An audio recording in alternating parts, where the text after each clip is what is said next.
Hello everyone and welcome back to another Hookster Talks. Now just before I start, I just want to say that I'm recording this video on the Wednesday, which will go up on the Thursday, and unfortunately on the Thursday I've got my second coronavirus jab. Now when I had the first one I was quite sick for about 3 or 4 days afterwards, so I expect that to repeat itself, so I may have to disappear for a few days from YouTube. Yes! Now I have got a video up on Friday which I've already pre-recorded, so that's fine.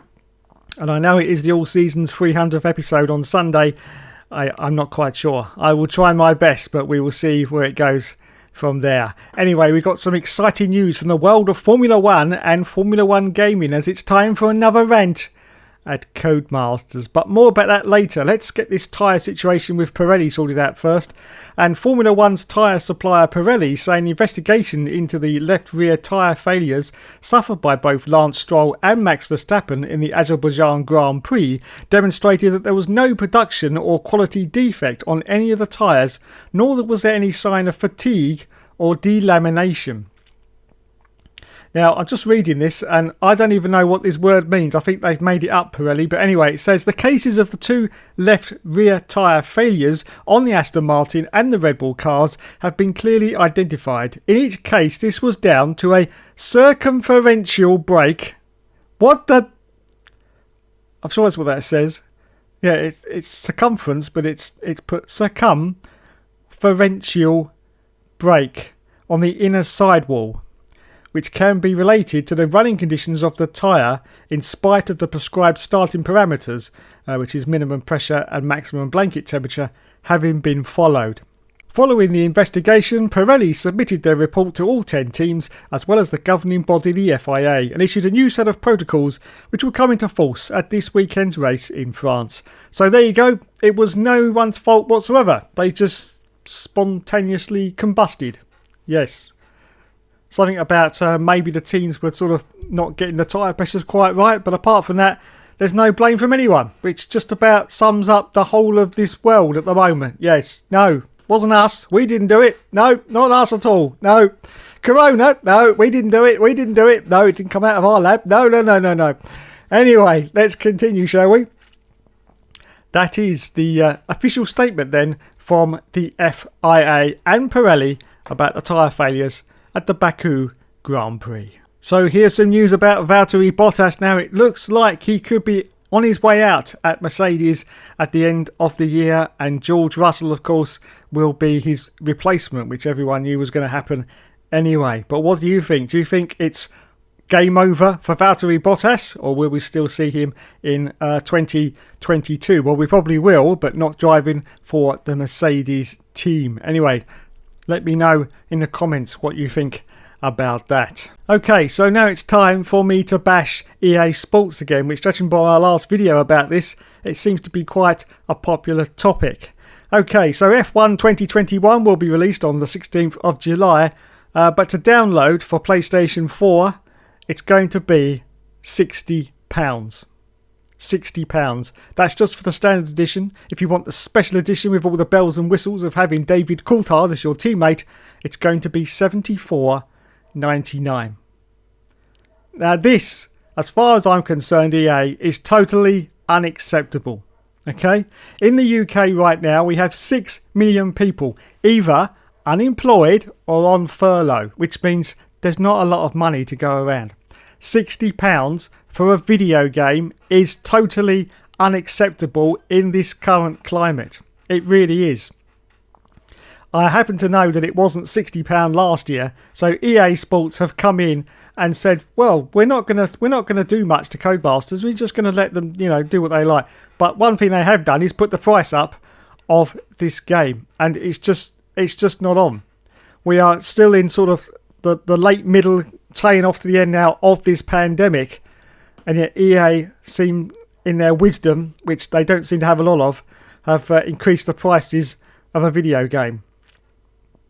I don't see the logic. And this is the worst bit. You can buy it for PC for $33.99. $33.99. I just don't get the logic in why it's £60 for a download. Now you can get it on disc for a little bit cheaper. It's currently $54.99 at Amazon in the UK.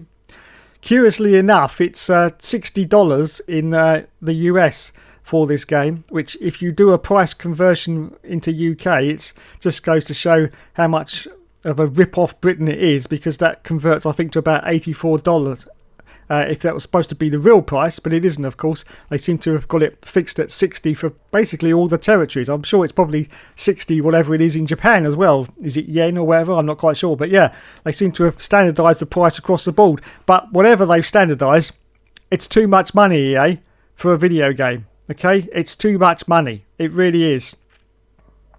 And I see no logic in why you're doing this when we're still at this stage that we are at the moment, where I say so many people haven't got jobs. And this seems to be something that everyone seems to be oblivious to at the moment. It's just a sort of, we're just carrying on. That's not how it's working at the moment, because underneath this veil, and there seems to be this veil across the whole of the world at the moment of we're just carrying on as normal, when behind the scenes, underneath this veil, there is a lot of problems going on. There's a lot of mental problems in the world at the moment. People are not happy, and for good reasons, it has to be said. Very, very good reasons indeed. There's lots of operations that are not being carried out. People are dying because their care is not being given. So yes, the logic of charging more money for basically a video game is lost on me. EA Sports, shame on you. Absolute shame on you. Anyway, so that's the Formula 1 news. Of course, just going to finish now with, of course, the next Grand Prix. Put your lovely predictions in the comments on who you think the top 3 is going to be. Of course, it's going to be France. Oh, mon Dieu. Mon Dieu. It's going to be a horrible race. We all know that.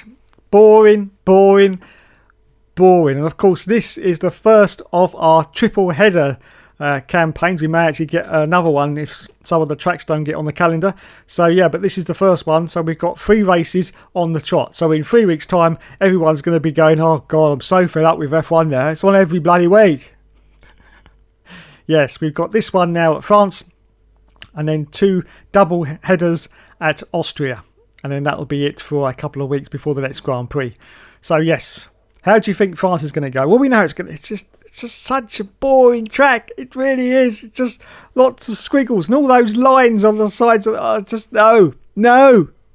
Now, there's a bit of a debate as well, because someone has spotted that Shanghai is in the Formula 1 game. So there could be some classic tracks in F1 2021.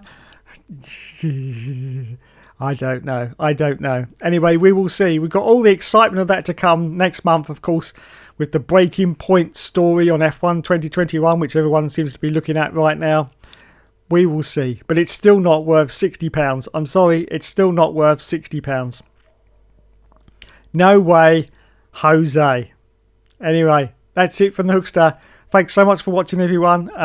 If I'm very sick, I'll see you all next week.